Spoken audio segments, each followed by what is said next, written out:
పద్మాయతే పద్మనేత్రాయతే పద్మవక్త్రాయతే పద్మాసతి ప్రాణనాథాయ వందనం పద్మావతి ప్రాణనాథాయ వందనం. వెంకటేశ్వర స్వామి పద్మాసతి అంటే లక్ష్మీదేవి, పద్మావతి.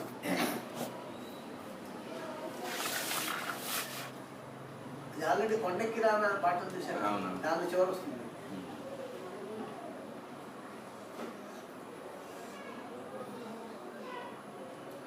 నక్షత్రతున్యస్తపాదపద్మాయతే ఆమహస్తాలోలతీక్ష్ణఖడ్గాయతే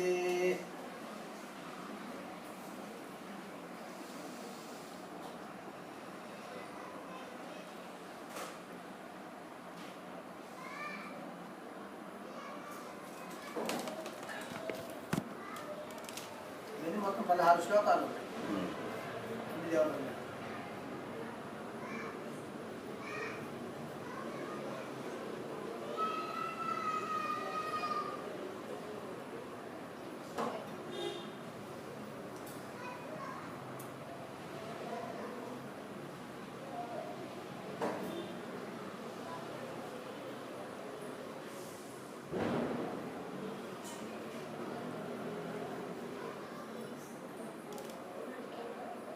ఈ మహావాక్యాలలో ప్రజ్ఞానం బ్రహ్మ అని ఉంది కదా, అంటే దానికి వివరణ ఏంటి?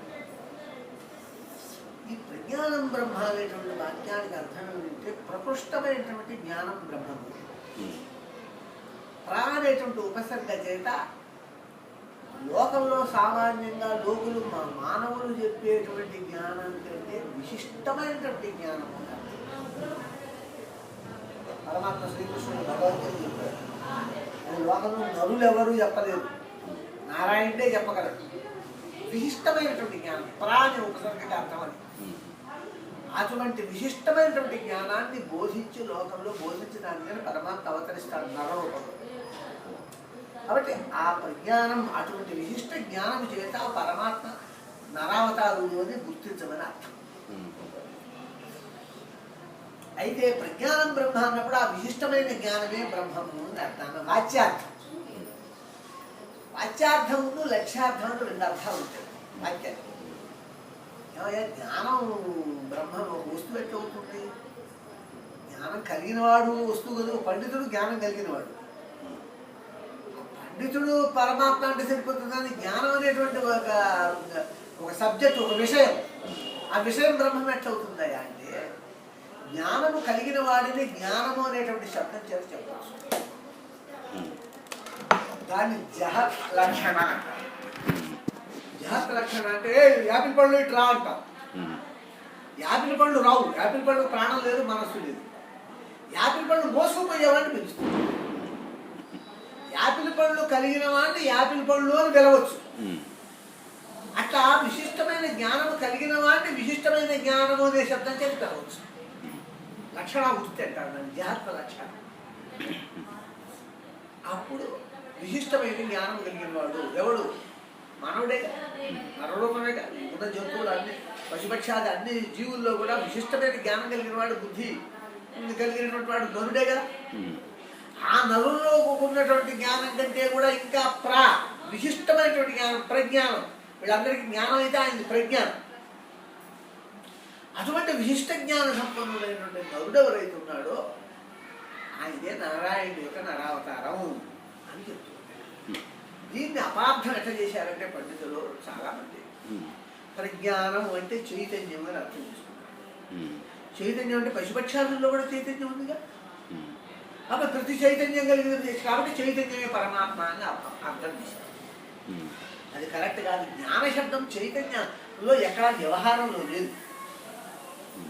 అరే నీకు బొత్తిగా జ్ఞానం లేదేందిరా అంటాం, వాడు చైతన్యం ఉందిగా. చైతన్య శబ్దానికి అర్థమే జ్ఞానం అయితే చైతన్యం ఉంది కాబట్టి నీకు జ్ఞానం లేదని ఎట్లా అంటున్నా? చైతన్యం కలిగిన ఒక మూర్ఖుల్లో కూడా చైతన్యం ఉందిగా. అరే వీడికి అసలు జ్ఞానం లేదురా అంటాం. చైతన్య శబ్దానికి అర్థం జ్ఞానం అయితే జ్ఞానం లేదని ఎట్లా ఉపయోగిస్తా మాట వాళ్ళు చైతన్యం ఉందిగా. చైతన్య శబ్దానికి జ్ఞానం అర్థమైనప్పుడు జ్ఞానం వేరు, చైతన్యం వేరు. చైతన్యం ఉంటేనే జ్ఞానం వస్తుంది, అది ఒప్పుకుంటాం. ఇప్పుడు బంగారం ఉంటేనే బంగారంలో హారం వచ్చింది. ఈ హారం చాలా అద్భుతమైనటువంటి అందం కలిగిన హారం. హారానికి అర్థం బంగారం కాదుగా. బంగారం అనే వస్తువులో ఒక విశిష్టమైనటువంటి ఒక డిజైన్ ఉంది, అది జ్ఞాన శబ్దం. మూల పదార్థం చైతన్యం కాబట్టి ఆ జ్ఞానం కంటే కూడా ప్రజ్ఞానం ఇంకా విశిష్టమైనటువంటి జ్ఞానం. కాబట్టి విజ్ఞానం అంటే కేవలం చైతన్య అర్థం తీసుకొని అద్వైతులంతా చేసేది అదేగా. అహం బ్రహ్మ, నువ్వు బ్రహ్మ, ప్రతివాడు బ్రహ్మే, ప్రతి జీవుడు బ్రహ్మే, చైతన్యం కలిగిన ప్రతిదీ బ్రహ్మమే, అదేగా అర్థం చేసేది. అది ఒప్పుకోదు, నీకు లోక వ్యవహారంలోనే విరుద్ధంగా పడుతున్నది. చైతన్యం కలిగినటువంటి ఒక మూర్ఖుడిని పట్టుకొని వీడు అసలు జ్ఞానశూన్యుడు రా, నువ్వు లోక వ్యవహారం ఉందా?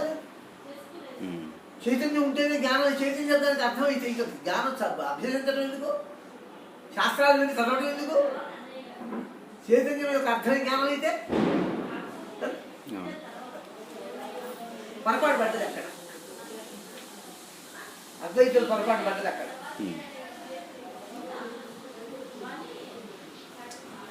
అటువంటి వాసుదేవుడు విశిష్టమైనటువంటి నరులకు కూడా అందరిటువంటి విశిష్టమైన జ్ఞానమును బోధించిన వాడు గీత ద్వారా. కాబట్టి ఆ వాసుదేవుడు ఆయన పరమ. అందుకని కేవలం చైతన్యం కలిగిన ప్రతి జీవుడు పరమాత్మ. అందరూ పరమాత్మ అయితే గోపికలు వాళ్ళ కుటుంబ సభ్యులందరినీ వదిలిపెట్టి కృష్ణుడి దగ్గరికి ఎందుకు తిరిగిచ్చారు? వాళ్ళు పరమాత్మ స్వరూపాలేగా.